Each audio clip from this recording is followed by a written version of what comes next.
Bienvenue dans EcoMonde, mesdames et messieurs, bonsoir. Très heureuse de vous retrouver. Vous étiez très nombreux en train de réagir pour l'émission passée, le numéro passé. Merci beaucoup. Merci à vous tous qui avez réagi. Surtout depuis Brazzaville, merci beaucoup.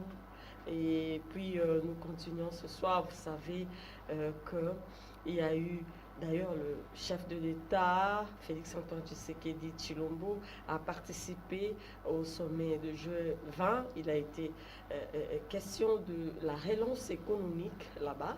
Et puis la COP 26 d'ailleurs qui continue en Écosse, voilà. Et autour de ces deux thèmes, nous allons ressortir quelques grandes questions et puis nous allons débattre ça avec notre invité de ce soir. Il s'agit du professeur Nico Omeunga. Avec lui, toutes les questions seront passées au peine fin. Voilà, pour gagner du temps. Déjà, nous saluons notre invité. Bonsoir, professeur. Bonsoir, madame En Matono. tout cas, bienvenue dans l'EcoMonde. Merci. Voilà. Vous venez, je sais que vous avez suivi comme nous autres ce qui s'est passé au sommet de G20 et les grandes puissances de ce monde, entre guillemets, ont été en réunion. C'était en Italie et à Rome, voilà. Et puis cette COP 26, la conférence de partis qui milite contre le changement climatique. Voilà, il y a eu quelques résolutions autour même, d'ailleurs, ils en ont parlé même à Rome, hein, avant de clôturer le sommet de G20. Voilà, enjeux et perspectives. Nous commençons par le G20. Lorsqu'on parle de la relance économique, après ou pendant ou après, je ne sais pas comment définir ça, mais ils ont plus souligné cette pandémie de Covid-19. Merci pour la parole, madame. Comme vous l'avez si bien indiqué, commençons avec les G20. Les G20, c'est quoi? C'est un groupe de 20 pays, de 20 puissances économiques mondiales. Et dans ces G20, il n'y a qu'un seul pays africain qui figure, l'Afrique du Sud, qui est le pays émergent, le seul pays émergent d'Afrique. Voilà. Bon, ce sommet-là, moi, je n'attends pas grand-chose. C'est vrai, je suis par essence optimiste, mais pour la question que vous posez, je préfère être un optimiste très lucide.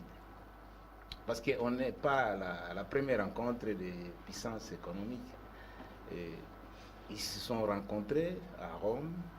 C'est pour parler, vous l'avez dit, de la relance, c'est la question, parler de la marche de l'évolution économique pendant et post-Covid.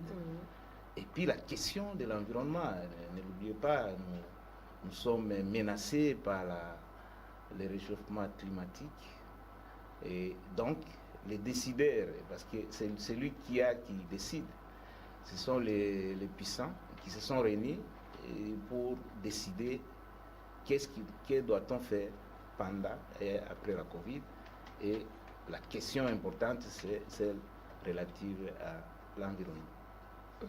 Alors, ne plus émettre de gaz à effet de serre, et puis on a plus ciblé les industries en automobile.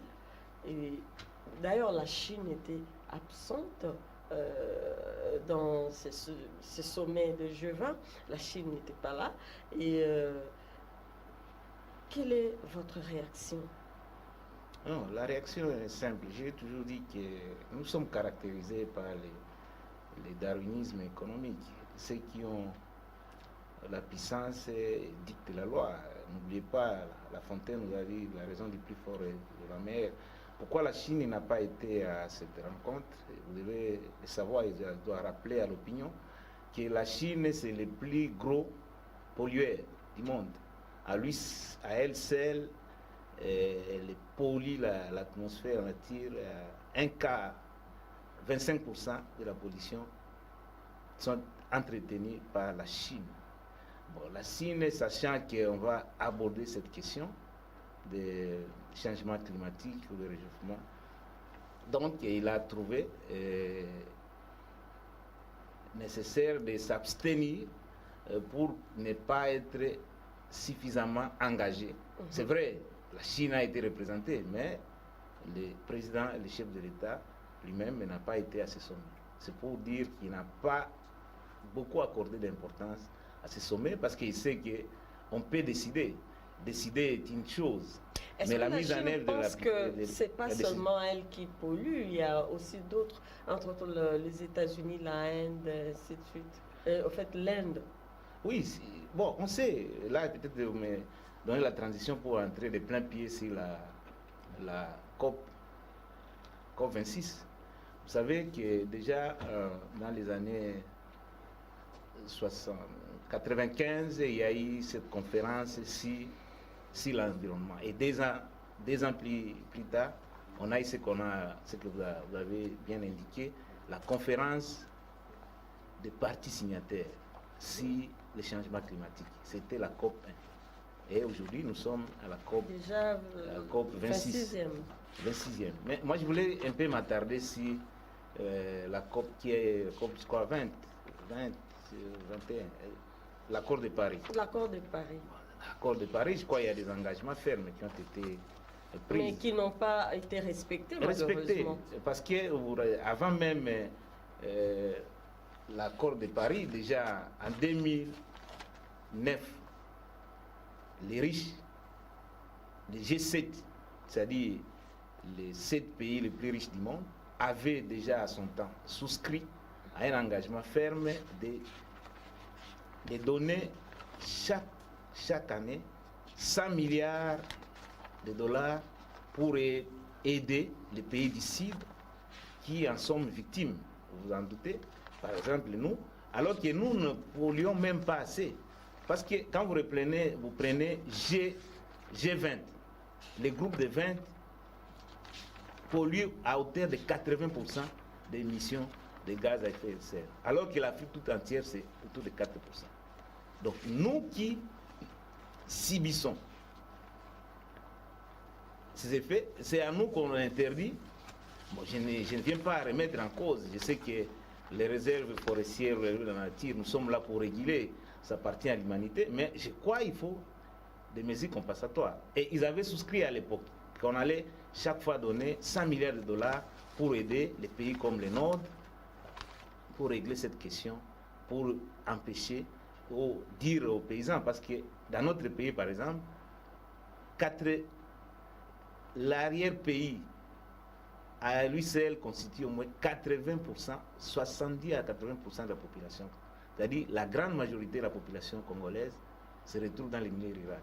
Et l'activité principale dans les milieux ruraux, c'est l'agriculture, le charbon, parce que la forêt pour un villageois, ça constitue à la fois la nourriture, mais ça constitue aussi le revenu. En fait, toute sa vie. Quand vous lui demandez de ne pas déboiser, donc en contrepartie, il faut lui trouver un autre métier de substitution. Tel n'est pas le cas. Bon, on avait pris l'engagement, ça n'a jamais été fait.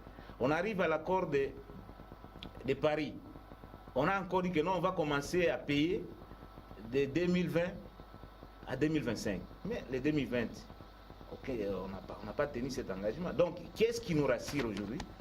Que l'engagement qui ont été pris, des réductions, parce que les scientifiques, à la base, les scientifiques ont dit que d'ici 2030, il faut qu'on arrive à réduire ne fût-ce de 45%.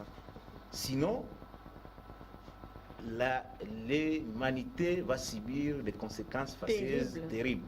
Or, dans l'entretemps, pourquoi les riches ne veulent pas respecter cet engagement? Parce que prenons la Chine. La Chine qui est l'atelier du monde. L'industrie, c'est le secteur le plus polluant. Or, quand vous regardez dans tous ces pays-là, que ce soit les États-Unis, la Russie, la Chine et autres, l'Allemagne, la France, leur économie est soutenue en grande partie par l'industrie. Et Quand vous avez par exemple la Chine c'est le premier producteur du charbon, mais aussi les premiers consommateurs du charbon. Vous voyez les paradoxes. Or, le charbon est une énergie fossile, c'est une énergie polluante. Donc, il faudrait à tout prix mettre. Quand vous lui demandez à la Chine de réduire de moitié la pollution, c'est-à-dire qu'il faut fermer d'autres usines. Il faut faire la décroissance, c'est-à-dire qu'il va céder sa place de la deuxième puissance économique mondiale. Il y aura perte d'emploi. Perte d'emploi et puis les richesses compensées. Donc c'est pourquoi il faut des solutions alternatives. C'est pourquoi il y a les écolos et des gens responsables, les intellectuels, les scientifiques estiment qu'on doit migrer, on va quitter les énergies fossiles vers l'énergie renouvelable, l'énergie non polluante. Et là, c'est là où j'en viens. Nous sommes une solution pour l'humanité. Non seulement que nous sommes un des réservoirs écologiques, un des poumons importants du monde en termes d'écologie, mais aussi nous avons aujourd'hui, pour la transition énergétique, nous avons les minéraux, le cobalt, le lithium. Rien que le cobalt, nous représentons au moins 75% de la production mondiale. Parce que pour passer de l'énergie fossile à l'énergie alternative, nous avons aujourd'hui, vous avez dit, que c'est l'automobile ou les usines automobiles qui polluent les plus.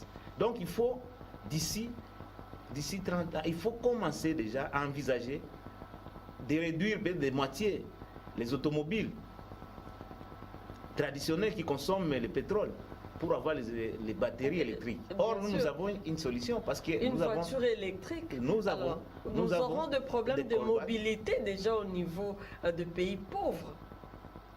Non, vous avez un problème de mobilité. Le problème, c'est qu'on remplace les véhicules qui consomment les carburants. Mais qui coûtent cher déjà dans ces pays riches. Oui. Et nous, en Afrique. Oui, en Afrique, de manière générale. Oui, mais dès lors que nous produisons ça, parce que pour produire des batteries électriques, on a besoin de cobalt, on a besoin de lithium. Nous en avons. Et nous, comme je vous l'ai dit, nous représentons au moins 70% des réserves mondiales en cobalt, ici chez nous. Vous vous rendez ce que ça représente? Qu'est-ce que cela peut créer comme des chaînes de valeur dans notre pays? Si déjà, donc nous représentons là comme une solution par rapport au réchauffement, à ces changements climatiques. Mais malheureusement, parce que c'est ça là, il faut peut-être anticiper. Nous avons dit, nous sommes prêts à préserver l'écologie, à préserver les réserves forestières. Mais à contrepartie, nous avons au moins besoin de 48 milliards et demi de dollars pour compenser, comme je vous l'ai dit, que le gros de notre population, c'est tout aller. Mais qu'est-ce qu'on nous a réservé? Vous savez, on nous a même pas donné, mais on nous a fait encore une promesse. Je ne dis pas que c'est fallacieux, de 500 millions de dollars. Vous demandez 48 milliards et demi de dollars, mais on vous présente. Mais dans l'entretemps, les pays les plus pollués en Afrique, c'est l'Afrique du Sud. Mais on promet à l'Afrique du Sud 8 milliards et demi. Et pourtant, nous qui polluons moins, nous demandons non seulement pour nous, mais pour l'humanité, on nous donne 500 millions. On nous promet, on ne donne même pas 500 millions. Mais en Afrique du Sud, je n'ai rien contre les Sud-Africains, ce sont nos frères. Okay. Mais on leur promet 8 milliards et demi. Donc il y a un problème là de déficit diplomatique. C'est qu'on n'a pas si négocié ce virage, on n'a pas si fait... Est-ce qu'on n'a pas pu présenter les dossiers, le cahier des charges congolais? Mais présenter le cahier est une chose. C'était carte sur table. Tu sais que la diplomatie aujourd'hui, il y a ce qu'on appelle la diplomatie liquide. C'est-à-dire il y a la diplomatie de couloir. C'est qu'au-delà de ce que nous voyons de manière solennelle, mais qu'est-ce que nous avons fait dans l'entretemps pour essayer de convaincre les décideurs de manière à ce qu'ils adhèrent à notre revendication? Mais si on ne le fait pas, mais si on se contente seulement d'avoir une délégation d'une centaine de personnes qui pour la plupart n'apportent pas une plus-value substantielle par rapport à la question, donc la conséquence c'est que nous allons toujours, comme d'habitude, nos yeux pour pleurer. Donc, professeur, est-ce que ce n'est pas la gestion de nos forêts qui pose problème, qui crée peut-être un blocage ou un frein pour que nous soyons entendus dans ces grands couloirs? Non, la gestion, je ne pense pas que la gestion. Vous avez votre gestion parler en termes vous commerciaux. Continuez à exploiter vos forêts. Non, nous exploitons parce que c'est ça. Vos populations n'en bénéficient même pas et vous voulez qu'on vous donne combien? 48 milliards? Ah, mais c'est encore une fois, c'est un problème de gouvernance. Si les gens qui sont à la tête du pays n'arrivent pas, il y a les codes forestiers, non, dans ces pays. Mais qui doit faire respecter les codes forestiers? Ce sont les dirigeants. Ne demandez pas aux populations riveraines qui sont victimes. D'ailleurs, maintenant, quand il y a les exploitants forestiers, pour la plupart, ce sont des multinationales. Des multinationales qui viennent ici et donc, qui parfois, dans des conditions parfois inadmissibles, ils acceptent, on leur donne. Mais là, qu'est-ce qu'on peut condamner d'autres? Sinon, c'est l'État qui est défaillant. Je vous ai toujours dit que l'État, on aura besoin d'un État stratège, on aura besoin d'un État manager. On a besoin de l'intelligence économique pour faire avancer les choses. Mais si vous-même, le monde est cruel, on n'est pas dans un monde, on n'est pas à l'église. On aura pitié de vous. Non. Quand vous vous présentez avec la pitié, on vous rejette. C'est le mépris. On ne vous répond pas à le mépris. Dans le monde, dans les négociations entre États, il n'y a pas question de compassion, il n'y a pas question de pitié. C'est lui qui se fait pitoyable, il est méprisable. Donc il faut se présenter à quelqu'un qui a quelque chose à faire valoir. Mais sinon, si vous venez toujours à genoux, on va vous écraser et vous allez vous retrouver à même les sols. Mais professeur, si par exemple vous étiez là présent, qu'est-ce que vous aurez proposé? Qu'est-ce que vous aurez présenté à ces gens-là? Nous allons proposer parce que nous avons des choses à présenter. Par exemple, je vous ai dit, ne touchez pas à la forêt. Nous ne touchons pas à la forêt. Commencez par discuter avec les entreprises qui exploitent déjà. Non, les entreprises qui exploitent chez nous. Nous, on peut leur dire de respecter les codes. Mais ce que nous demandons, ce n'est pas l'exploitation. Ce n'est pas parce que l'exploitation est mauvaise que nous ne bénéficions pas des avantages compensatoires. Non, ici nous parlons de l'humanité. Parce que nous préservons l'écosystème en gardant nos forêts. Mais en contrepartie, nous voyons l'Amazonie, même quand vous dites l'Amazonie, mais le Brésil bénéficie des compensations qui lui permettent, parce qu'on ne l'a pas demandé à un riverain, on ne l'a pas demandé à un paysan, en tout cas de ne pas couper les arbres, de ne pas faire la braise, il n'y a pas d'électricité et tout ça. Je crois, la forêt, vous ne lui proposez pas autre chose. Des solutions alternatives. Oui. Et la solution alternative, parce que vous savez, nous assibissons aujourd'hui, tous ces pays-là, ce que nous interdisent aujourd'hui, que vous prenez la France, la Chine, les États-Unis, ils ont fait ce qui est les déboisements, ils ont tout fait et ils continuent à polluer la nature. Mais nous qui subissons, mais la nature où le bon Dieu nous a gâtés par des ressources naturelles qui nous permettent de faire l'équilibre. Mais en contrepartie, il faut nous donner. Si vous ne donnez pas, les paysans là vont toujours continuer à déboiser. Donc, tout ce qu'on leur demande, c'est de nous donner 48 milliards et demi. Quand nous avons 48 milliards et demi, donc on peut créer des emplois alternatifs pour que les paysans qui vont couper les bois, au lieu de couper les bois, il peut avoir une sorte d'auto-emploi qui lui permet de nouer ses bouts du mois et l'énergie, parce qu'il ne peut pas faire la braise, il a une énergie alternative et ça compense. Mais si on ne le fait pas, mais on vous demande, pendant que vous demandez 48 milliards et demi, on vous donne 500 millions. Vous trouvez là que c'est même à la limite c'est zéro et c'est rien. C'est rien. 500 millions là même, un Congolais, il y a des Congolais qui en ont.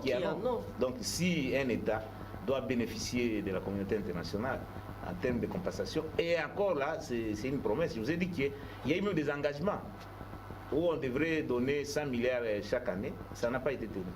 Donc, l'inadéquation qui existe à ce niveau, on avait dit, il y a même un principe, le principe de pollueur, payeur. Quand vous polluez, il faut payer. Il faut payer. Mais ça ne s'explique pas. Ceux qui polluent, c'est ceux qui en bénéficient. C'est l'Afrique du Sud.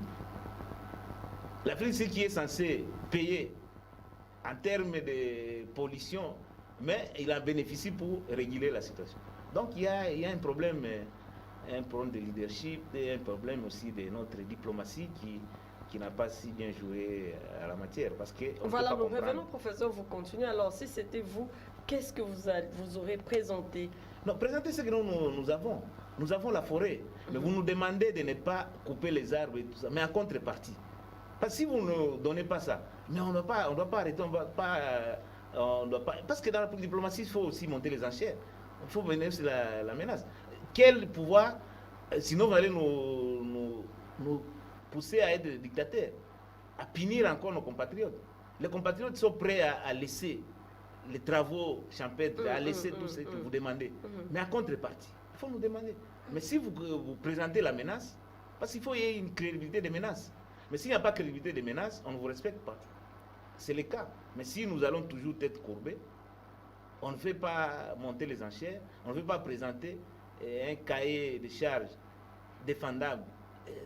Donc les autres là, ils vont toujours vous éconduire comme c'est le cas et vous faites une promesse de 500 millions. Professeur, en attendant, est-ce que si vous étiez là, en dehors de ce que eux nous promettent, qu'est-ce que vous aurez proposé à ces gens-là, en termes de compensation, en termes d'autres alternatives? C'est ce que j'ai dit. On a proposé, ceux qui sont partis là, les experts qui sont partis, ils ont proposé. Mais je vous ai dit, la forêt, c'est ce que elle est dit. Là. Nous avons la forêt, oui. Nous avons les rivières, nous avons les minéraux.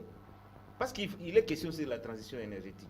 Et je vous dis que nous sommes... Qu'est-ce que vous aurez pu proposer, par exemple, à ceux qui viennent ou qui auront vraiment besoin de notre cobalt pour la fabrication de véhicules électriques? Non, il faut que le cobalt soit... Il faut que les véhicules soient fabriqués ici. Soit fabriqués ici. Non, c'est ici. Ok, c'est bon. On ne peut pas... Comment? On ne peut pas encore accepter que nos cobalts soient exportés et traités ailleurs. Non, il faut ici. Ça demande quoi? Les batteries électriques, il faut les fabriquer ici, alors là, au Katanga. Et quand on les fabrique, ça crée une chaîne de valeur. Avec quelle politique d'industrialisation? Pas d'électricité, pas d'énergie aussi suffisante. Pas d'énergie, mais vous vous rappelez que nous avons, en termes de potentialité, nous avons 100 000 mégas d'hydroélectricité. Mais je crois qu'il faut monter des plans, des projets pour que les gens viennent investir dans les domaines de l'électricité. Parce que le potentiel est là. Il est question seulement que ce potentiel soit traduit en réalité. Et donc, les moyens, il faut monter les projets, il faut approcher les bailleurs de fonds. La Banque mondiale, il y a même un projet qui date de longtemps, mais pourquoi on n'arrive pas à l'appliquer? Parce que si on l'applique, je crois l'électricité ne sera plus une question. Un défi, ce sera au contraire une opportunité parce que nous en avons. Il y a des pays qui en cherchent, qui n'ont pas de cours d'eau, qui n'ont pas. Nous avons la possibilité d'avoir toute forme d'énergie hydroélectrique, voltaïque, éolienne, tout. Nous sommes vraiment gâtés par la nature et qui nous permet d'avoir une économie verte, une énergie verte. Parce que nous en avons les moyens, nous avons aussi les potentiels. Ça ne sera pas. J'appelle ça bras de fer, entre guillemets, entre nous, ou bien, si vous êtes là, vous leur proposez qu'il y ait des industries, des transformations sur place. Comment est-ce que ces lobbying-là sera facile? Non, il n'y a rien de facile dans ce monde. Ce qui est facile, ce qui est difficile et intéressant. Parce que c'est notre cobalt. C'est notre cobalt. C'est notre cobalt. Mais si, pour négocier, pour vendre votre produit, est-ce qu'on doit toujours forcément vous imposer la manière de l'écouler? Mais puisque ce sont les multinationales, on exporte, ça sera à faible coût, à moindre coût. Non, on exporte plus. On dit qu'il n'est pas question d'exporter encore les produits miniers. Ceux qui veulent nos produits, ils viennent les exploiter et les traiter ici. Ça, on ne peut pas nous en empêcher parce que même dans beaucoup de pays africains ici, on peut faire même une transformation légère, même pour améliorer, pour transformer nos produits minéraux pour qu'ils deviennent marchands. Ça doit se faire en Zambie ou ailleurs. Non, je crois qu'on peut le faire ici. Mais il ne sera pas question d'exporter à l'état brut. Il est question de créer des conditions d'exploitation et de transformation de nos minéraux. Et nos minéraux là stratégiques, nous avons le cobalt, nous avons le lithium, nous avons aussi là où ce qui nous amène la guerre à l'Est, coltan.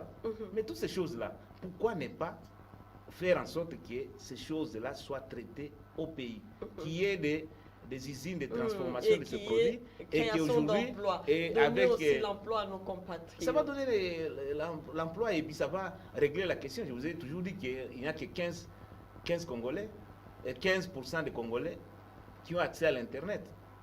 Mais si on fabrique ici, on crée, il y a notre compatriote qui a inventé les téléphones au Cap. Si ça doit se faire ici, vraiment, par exemple, ça sera accessible à tout le monde et la question des numériques, la question d'analphabétisme numérique sera réglée parce que l'accessibilité numérique sera à la portée de tout le monde. Donc il y a question de négocier, de manager. Parce que quand on fait la politique aussi, c'est, mais pour avoir l'audace, le courage de négocier d'égal à égal avec les autres, vous devez souverain, un pays souverain. Non, quand vous êtes souverain, la souveraineté c'est de l'intérieur. Parce qu'aucun État, au niveau de relations internationales, là, ça demande autre chose. Vous devez avoir la légitimité, vous devez avoir les soutiens. Parce que la politique étrangère, c'est le prolongement de la politique intérieure. Mais s'il y a des contradictions énormes, comme c'est le cas dans notre pays, déjà nous sommes faibles de l'intérieur, on ne peut pas être fort de l'extérieur. C'est ça tous les problèmes. Donc il faut régler d'abord la question interne. Si nous sommes réellement soudés, il y a un consensus minimal qui se dégage, il y a la légitimité, nos institutions sont crédibles, nos dirigeants sont crédibles. Et là, quand ils vont, la tête est haute, ils négocient à égal avec nos partenaires. Mais si déjà il y a des contradictions, il y a des contestations à répétition qui minent la gouvernance actuelle, et que si même nous-mêmes, nous ne montrons pas beaucoup plus crédibles, on ne fait pas preuve de gouvernance performante, même si vous vous présentez à l'extérieur, vous serez toujours entouré de l'opprobre et personne ne va vous écouter. Professeur, est-ce que c'est aussi notre code forestier qui n'est pas peut-être... Non, les codes forestiers, que ce soit les codes forestiers, les codes miniers, les codes ne posent pas problème. Vous savez, nous sommes l'un des rares pays... Par rapport à la gestion de cette forêt qu'on en vit partout. On ne fait pas respecter. Là, je ne sais pas pour faire par balle belle aux législateurs. Le code minier, il est bien. C'est comme le code minier. Le code forestier. Mais le problème, ce n'est même pas d'avoir des codes. Un code, c'est une loi. La loi n'est loi que quand elle est appliquée. Le problème, c'est à ce niveau. Nous sommes dans le Parlement. Il y a une sorte de ce que j'appelle l'inflation, floraison des textes légaux. Nous avons beaucoup de lois qu'on ne retrouve même pas dans beaucoup de pays dits démocratiques ou développés. Mais la question qui se pose dans notre pays, c'est la mise en œuvre, l'application de ces lois. Le problème, c'est celui-là. Le code forestier, on peut apporter des aménagements, des révisions, mais le code forestier, il est bon. Mais est-ce que les gens qui sont censés le faire respecter, l'appliquer, est-ce qu'ils le font? Mais s'ils ne le font pas, tous ces ravisseurs-là, que vous appelez investisseurs dans l'exploitation forestière, ils vont se tirer la part belle au détriment, encore une fois, de nos compatriotes. C'est-à-dire, ce n'est pas le problème des textes. Dans ces pays, c'est ceux qui sont censés respecter les textes, qui sont censés appliquer les textes, qui ne le font pas. On n'a jamais eu un problème de texte dans ces pays, depuis 60 à ce jour. Le code forestier, c'est vrai, c'est une œuvre humaine, elle est perfectible. Mais je ne pense pas que c'est le code forestier qui empêche aux dirigeants de faire respecter ce code minier et pour que les riverains, nos compatriotes qui sont à leur pays puissent en bénéficier. Non. Professeur, est-ce que participer au G20 ou alors notre présence à la COP 26 serait un prestige? Bon, nous, d'abord, à la base, la RDC en tant qu'État ne fait pas partie du G20. Je vous ai dit, le G20, c'est le seul pays africain qui fait partie du G20, c'est l'Afrique du Sud. Si nous participons là, c'est peut-être à titre de l'Union africaine. Mais l'État congolais ne fait pas partie du G20. Il n'y a que l'Afrique du Sud qui fait partie du G20. Et le G20, c'est par rapport à la puissance économique. Il n'y a que des puissants, économiquement parlant, qui font partie du G20. En d'autres termes, s'il faut parler simple, ce sont les 20 pays les plus riches du monde qui sont là. Et Regardons, soyons sérieux. Raison gardée. Est-ce que sommes-nous un J'ai pays vu au point de... notre drapeau parmi d'autres drapeaux de ces 20 puissants du monde. Je me suis dit, mais professeur, lorsque vous voyez notre drapeau, est-ce que nous avons à proposer aux autres? Non, même si vous avez des gens, quelqu'un peut venir avec son drapeau. Est-ce qu'on a vu voir le chapitre? Le problème, ce n'est pas d'amener les drapeaux, on les voit même nos musiciens partout. Même nous, là, il y a les drapeaux. Les drapeaux, c'est vrai, le symbole de l'attachement à la patrie. Mais les drapeaux ici que vous avez vu, ça ne veut pas dire que ça nous donne voix au chapitre. Peut-être vous parlez de COP. Même au niveau de cette COP. Là, c'est normal. Là, non, la RDC là-bas. Qu'est-ce que nous allons proposer? Mais nous allons proposer, nous avons ce que je veux dire, nous avons la. Quelles sont les nous représentons 47% des réserves forestières d'Afrique. Ça, ce n'est pas peu de choses. 47% en fait, c'est ce que nous avons présenté. C'est ce que nous avons vous présentez, mais qu'est-ce que vous faites pour attirer les gens de manière à ce voilà, il faut commencer maintenant par présenter, à expliquer ou... Les gens le savent. Oui. Mais qu'est-ce que vous menez pour que ce qui vous revient de droit soit respecté et que vous en tirez profit? C'est ça le problème. Vous croyez que c'est au cours de cette réunion, conférence, qu'on a su que la RDC représente 47% des réserves forestières? Ils en savent depuis. Même nos enfants de l'école primaire, ils en savent. Non, vous avez ça. Mais qu'est-ce que vous faites de ces réserves-là forestières, de ce potentiel? C'est ça tous les problèmes. C'est pourquoi je vous dis, le problème, quand on va à l'officiel, il y a ce qu'on appelle la diplomatie liquide, la diplomatie de couloir, les lobbying. Qu'est-ce que nous faisons pour que nous soyons respectés quand nous allons dans des conférences internationales comme celle-là, quand nous allons dans des rencontres avec les chefs d'État? Mais quand vous allez seulement en touriste, donc vous avez les sorts qu'on réserve à un touriste. Vraiment, professeur. Alors, lorsque vous voyez tous ces bois sortir de nos ports, quelle est l'image du Congo de demain par rapport à cette conférence, ou cette conférence, en fait, la 26e conférence des partis? Non, quand je vois là, je continue toujours à dire qu'il y a une sorte d'infantilisation de la RDC. Non, comment vous voulez que, comme je l'ai dit et je le répète, la RDC est toujours considérée comme un mendiant assis sur un moteur. Nous, jusqu'à quand nous allons continuer à parler de potentiel? Jusqu'à quand nous allons toujours être dépendants de l'extérieur? Jusqu'à quand est-ce que nous allons toujours laisser notre espace comme un espace d'exploitation par des expatriés? Parce que parmi les gens qui exportent ces bois-là, est-ce que vous en savez quelques Congolais qui en font partie? Non. Et pourquoi on ne les fait pas? Il n'y a jamais eu de mauvaises troupes. Il n'y a que des mauvais dirigeants. Mais pourquoi nous allons, ce paradigme-là, 61 ans après, est-ce qu'on a toujours continué à exporter à l'état-bri? Et exporter, ce n'est même pas nous qui exportons, ce sont les autres qui les font pour nous. Et qu'est-ce qu'on nous réserve? Ce sont des miettes. Même la responsabilité citoyenne qui incombe aux entreprises, l'impact environnemental. Auprès même de tous ces villages, de tous ces riverains, ils n'en tirent pas profit. Parce que quand on parle de ces questions-là, ça soulève la question du développement durable. Or, quand on parle de développement durable, il y a une trilogie. Développement durable, c'est le social, l'économique et l'écologique. Mais quand vous voyez tout ça, mais nos petits-fils et nos petits-fils, qu'est-ce qu'ils ont? Quand nous continuons, parce que ce n'est pas inépuisable. Il ne faut pas suivre ce que les Congolais disent, même que non, diamant et botak. Non, ce sont des ressources épuisables. Ça peut tarir un jour? Ça va, oui, ça peut. Parce que même ceux qui exploitaient à Chikapa, ailleurs, à Mbujima et tout ça, ce sont des ressources épuisables. Ce n'est pas intarissable, comme on veut faire croire aux gens. Et je ne pense pas que 61 ans après, qu'on continue toujours sur ces registres. On ne peut pas continuer toujours à être réservoir de matières premières et déboucher des produits exotiques. Donc, il faut arrêter un moment. Parce que ces gens-là, quand ils viennent, ce sont des hommes d'affaires. Ce ne sont même pas des hommes d'affaires, ce sont des affairistes qui viennent faire de l'argent. Donc, c'est à nous de nous faire respecter. Et pour nous faire respecter, nous devons nous-mêmes être respectables. pour faire appliquer ce code forestier, est-ce que nous-mêmes, à notre niveau, nous respectons ce que le code dit? Pour faire respecter quelque chose, vous devez être, c'est ce qu'on appelle le leadership, c'est aussi l'exemplarité. C'est-à-dire l'exemple vient d'en haut. Qu'est-ce que nous faisons en tant que dirigeants pour que ceux qui viennent exploiter ces nous respectent? Mais si nous-mêmes ne respectons pas nos propres lois, vous voulez qu'il y ait un expatrié vienne respecter?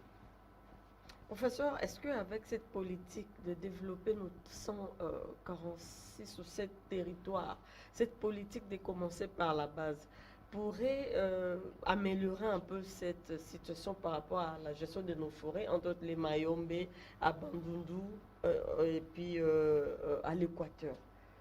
Nos territoires peuvent mieux gérer cela, non? Mais pour gérer, donnez-les ne fût-ce que 3 choses seulement. L'eau, l'électricité. C'est tout. Dès que vous mettez seulement, dans d'autres pays africains ici, on parle de l'énergie rurale. C'est-à-dire si vous mettez de l'eau et de l'électricité, et nous en avons la possibilité de le faire. Le reste, les paysans, l'homme lui-même va s'en charger du reste. Parce que vous voulez un développement vite des milieux ruraux, mettez l'eau, mettez l'électricité. Des choses seulement. Et vous verrez vous-même comment, même ceux qui ne sont pas de ces villages, iront pour investir. Pourquoi les gens ne vont pas à leur pays?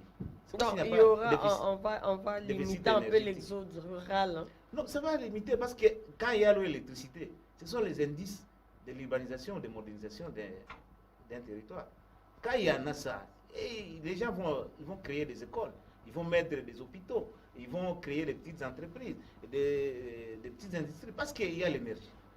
Mais s'il n'y a pas ça, et que les gens qui sont dans l'arrière-pays, ils vivent comme des animaux, et que dans l'entretemps, avec la télé, ils voient ce qui se passe ici, tout le monde aura tendance à fuir la calamité qui se trouve au village. Et quand ils viennent ici, alors que le peu d'emploi, est-ce qu'il y en a même?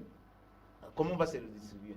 Et le seul emploi qui est resté, malheureusement, c'est... Et finalement, la ville se déforme. Hein, c'est toujours dans les formels. Mais... Et quand c'est dans les formels, ça ne profite pas à l'État parce qu'il y a absence de fiscalité. Très bien, professeur. On nous signale que vraiment, nous allons à la fin. Professeur, avec tout votre cœur, cette affaire de compensation avec notre forêt ou nos forêts, parce qu'il y en a beaucoup. Qu'est-ce que vous proposerez? En tout cas, je voudrais que vous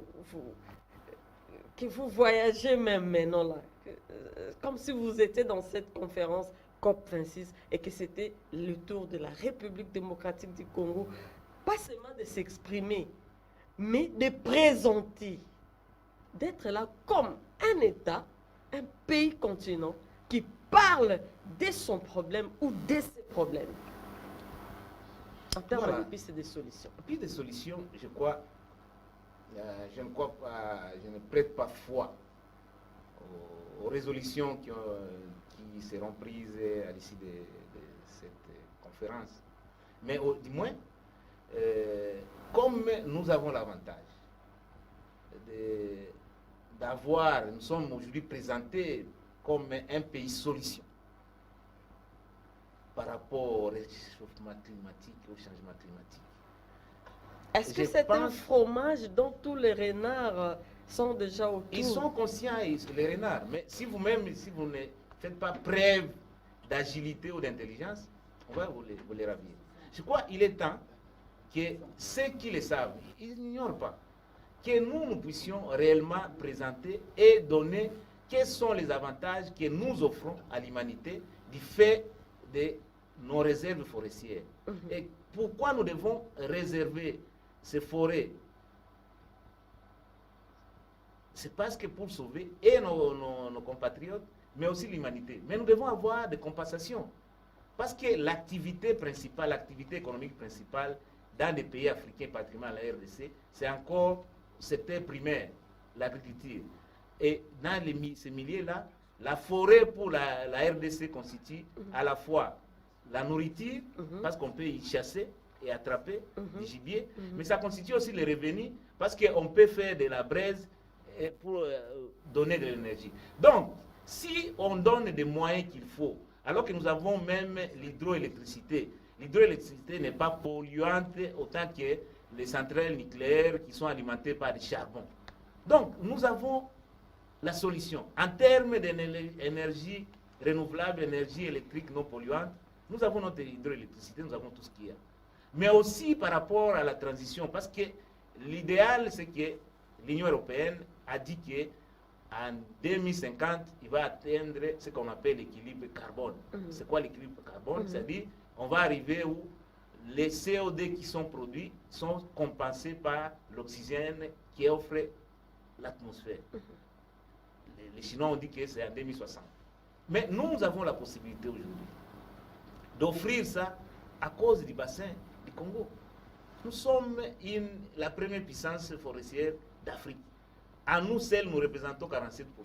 Donc nous avons intérêt, et la communauté internationale a intérêt à répondre à nos revendications pour préserver. Sinon, nous n'avons pas tous les pouvoirs d'empêcher nos compatriotes qui sont dans l'arrière-pays de vivre de cette forêt, d'en bénéficier aussi, parce que nous devons sauver l'humanité. Donc, la communauté internationale a l'obligation morale de venir et de répondre à notre revendication. Le cahier des charges a été présenté, 48 milliards de dollars, ce n'est pas si important par rapport au désastre écologique qui sera préposé si nous ne tenons pas compte des recommandations. Mais aussi, pour en arriver, il y a ce qu'on appelle la transition énergétique.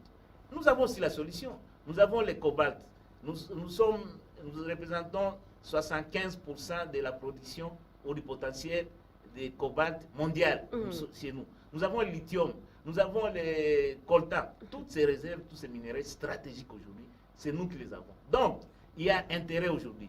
Au lieu de continuer à exporter ces produits à l'état brut, que les investisseurs, que les bailleurs de fonds, que la Banque mondiale et tous les partenaires multilatéraux de venir investir les investissements directs étrangers dans ce secteur, de manière à ce que nous ayons des usines de substitution, de transformation ici sur place pour transformer et que nous soyons demain la puissance économique en matière de batteries électriques parce que nous en avons les moyens. Il nous reste seulement que peu de moyens pour engager ce secteur. Donc, l'humanité est interpellée à ce point et arrêtons de nous ridiculiser avec des 500 millions que même un Congolais lambda est capable d'offrir à ce pays. On n'en a pas besoin.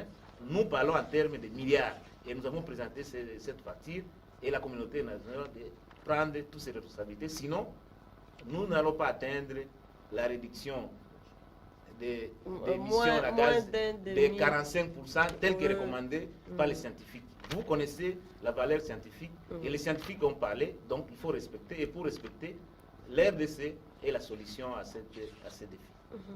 Oui, professeur, alors y aura-t-il d'autres taxes qu'il faudrait proposer à la langue pour... non, je crois à la conférence, on a proposé appuyer un peu cette transition écologique. On a proposé, mais vous savez, la communauté internationale n'a pas toutes les mesures contraignantes pour imposer. On a proposé, on a recommandé à ce que les multinationales puissent payer 15% pour subvenir à cette régulation de l'écosystème. Mais ça, c'est une recommandation. La faiblesse de la communauté internationale, il n'y a pas une armée pour la communauté internationale. Il n'y a pas une puissance publique. Quand la communauté internationale intervient, il doit seulement recourir aux pays qui doivent apporter la puissance publique, l'armée ou tout ça. Or, alors que ça traîne aussi. Ça traîne. Dans l'entretemps, ce sont ces gens-là qui ont aussi, parce que la complication, c'est quoi?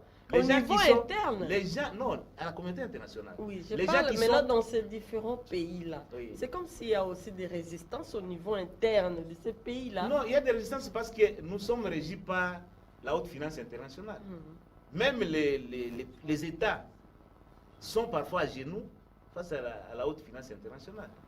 Et aujourd'hui, les multinationales sont plus puissantes que les États. Donc, ceux qui tiennent ces multinationales.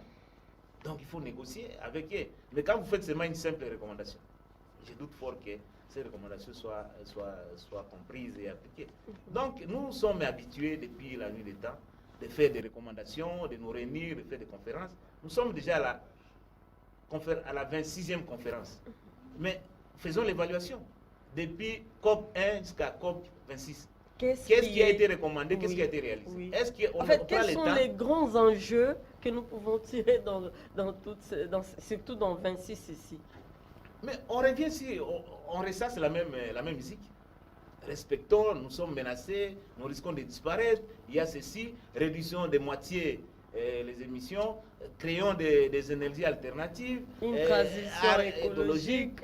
La Chine, qui est le premier producteur de charbon, le premier consommateur, est-ce qu'il doit arrêter? Il doit migrer, laisser les énergies, parce que ce sont les énergies fossiles. Le charbon, le pétrole. Ce sont des énergies-là qui sont les plus polluantes.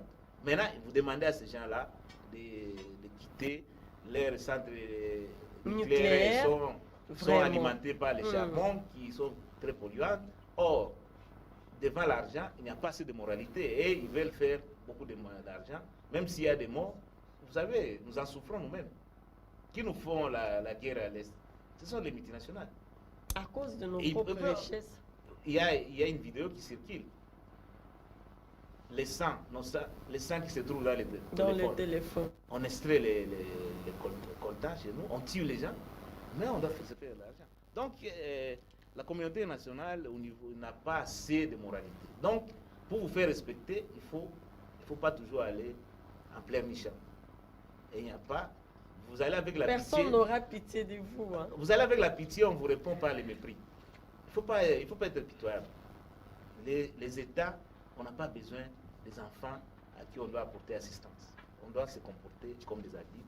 C'est qu'on 61 ans après, on doit cesser avec l'infantilisation pour entamer la maturation de manière à ce que nous soyons réellement un État à part entière au lieu de continuer à être un État apparemment entier. Alors, comment obtenir les 48 milliards? Qu'est-ce qu'il faut faire? Mais il faut faire des pressions, c'est le lobbying. Mais comment faire le pression? Qu'est-ce qu'il faut leur proposer? Mais nous avons ce qu'il y a à proposer, nous avons nos forêts.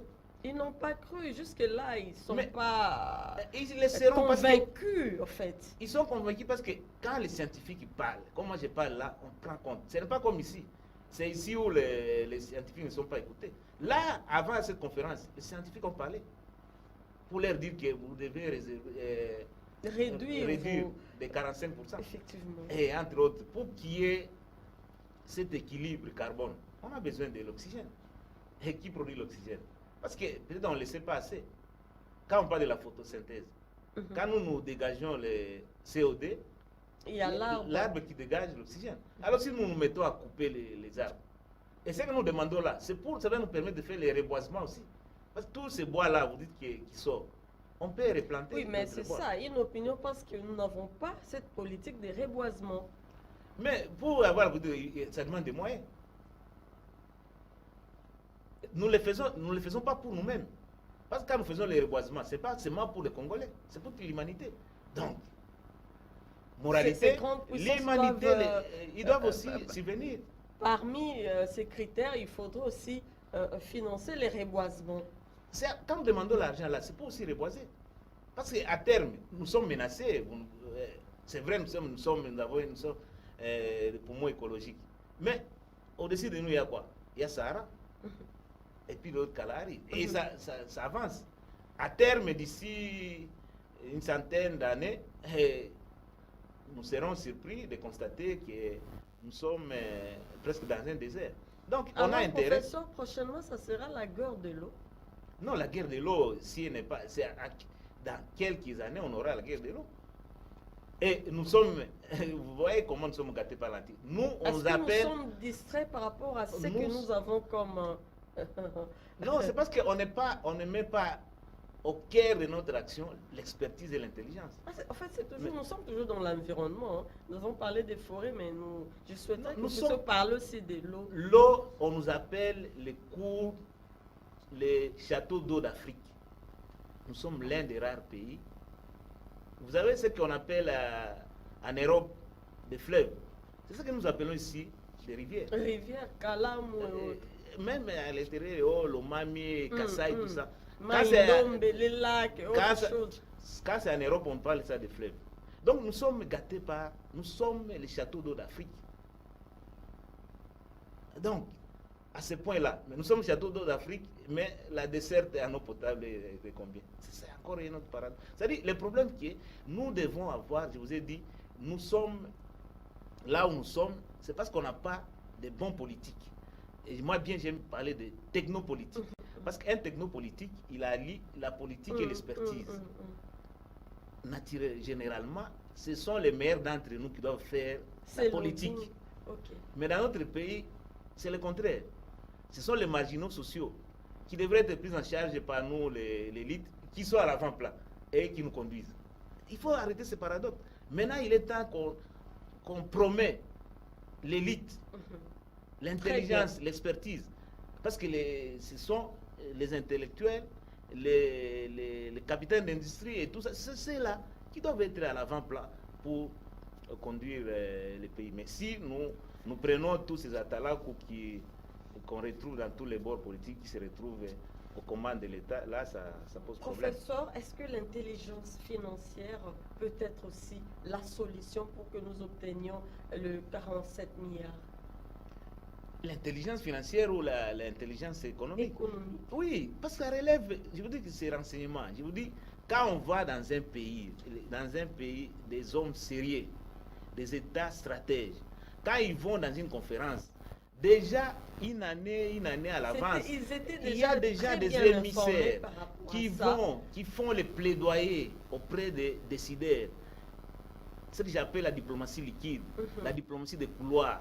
Maintenant, quand vous arrivez là, c'est adoubé. Tout a été déjà fait. A été réglé. Donc, mais quand vous venez comme tout le monde, comme monsieur tout le monde, vous croyant que non, bon, c'est même pas un simple discours que tu vas changer le cours de l'histoire. Non, ça se prépare, ça se négocie, ça va se faire en amont. Et quand on vient là, on vient seulement acter ce qui a été déjà décidé. Mais si nous nous comportons comme c'est le cas, notre diplomatie est faible, il faut l'avouer. Des fois, vous présentez autre chose, mais c'est un peu contradictoire par rapport à ce que vivent nos populations sur place. La nature humaine, est-ce qu'il y a la relation humaine ne s'accommode pas à la relation. Il n'y a pas trop de confiance par rapport à ceux qui présentent l'affaire. Non, confiance, il faut du crédit. Pour qu'on vous fasse confiance, vous devez être d'abord crédible. C'est lui qui porte ce projet, c'est lui qui vient négocier. Il doit être crédible. Ça participe à l'art de négociation. Si vous envoyez quelqu'un qui n'a pas de crédibilité, négocier une question d'intérêt national et international, on va pas l'écouter. Il faut choisir des hommes crédibles. Est-ce qu'il y a une question de légèreté dans ces négociations? Dans le casting, quels sont les gens qu'on envoie pour négocier? Mais si nous sommes toujours guidés par l'instinct grégaire, nous sommes guidés comme si on se comportait comme des animaux. C'est-à-dire, le meilleur qui peut être à mes côtés, ça doit être mon frère, mon cousin. Mais non, je crois qu'il faut l'homme qu'il faut à la place qu'il faut. Comment voulez-vous, par exemple, toujours dans les pistes des solutions, parce que nous signale les réalisateurs, nous disent presque à nos ambassades, c'est tellement bon. Avant d'arriver là, vous continuez, mais avant d'arriver, je pense que nos chancelleries à l'étranger, ils sont précarisés. Un ambassadeur qui arrête de faire la diplomatie, il doit aller faire les petits commerces à un pays étranger ou donner à sa femme. Comment il va présenter ces pays?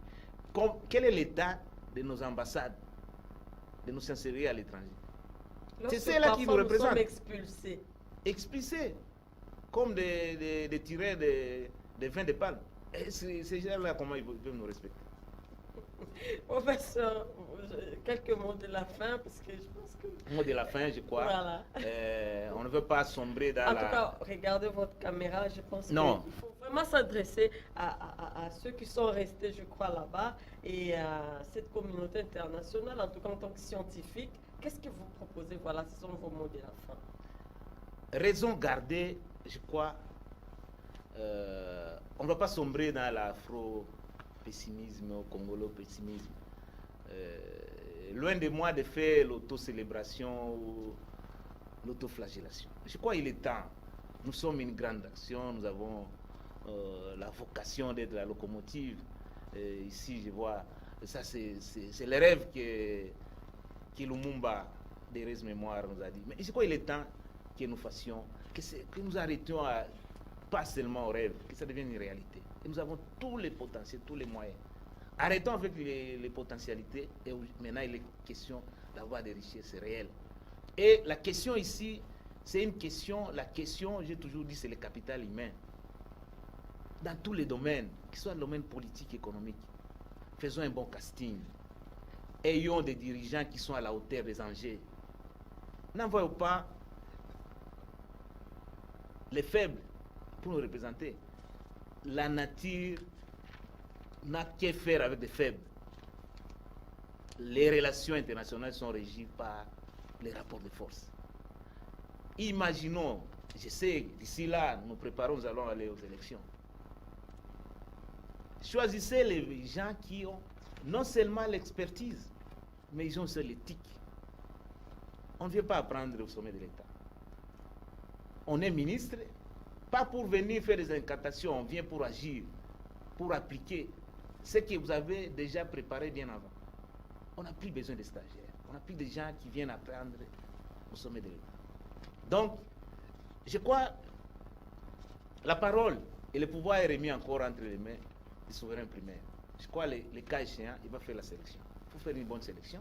Et ceux qui seront là aux commandes, mais faisons aussi un bon casting pour placer des meilleurs ambassadeurs, des meilleurs ministres dans tous les domaines de la vie. Et comprendre que non, quand on va dans des conférences internationales, tout doit se préparer en amont, même une année à l'avance. Appliquons la diplomatie des couloirs, faisons des lobbying et essayez de convaincre. On ne peut pas convaincre pendant la conférence, on le fait déjà avant, on vient seulement adouber. Nous avons tout ce qu'il faut pour être une puissance écologique, économique, politique.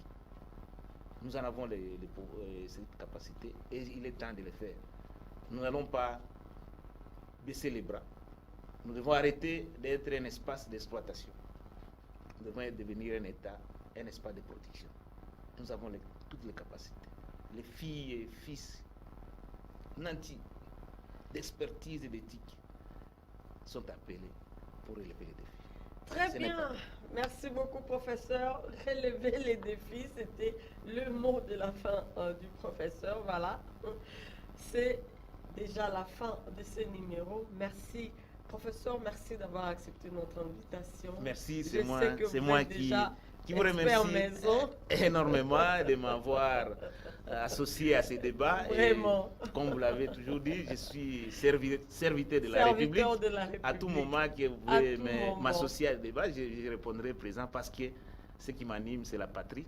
Moi, j'appartiens à la patrie et nous devons faire en sorte que la patrie, la RDC, doit auréoler et occuper la place Très bien, la professeur. sienne. Voilà, c'est la fin. Merci au professeur Évariste Madi Moulumba. Merci au professeur Adalbert Makoutou depuis la présidence de la République au collège des hydrocarbures. Merci beaucoup à tous ceux qui nous suivent depuis l'Université pédagogique nationale. D'ailleurs, je rappelle, le professeur, il est professeur des universités, il est chercheur, auteur de plusieurs ouvrages.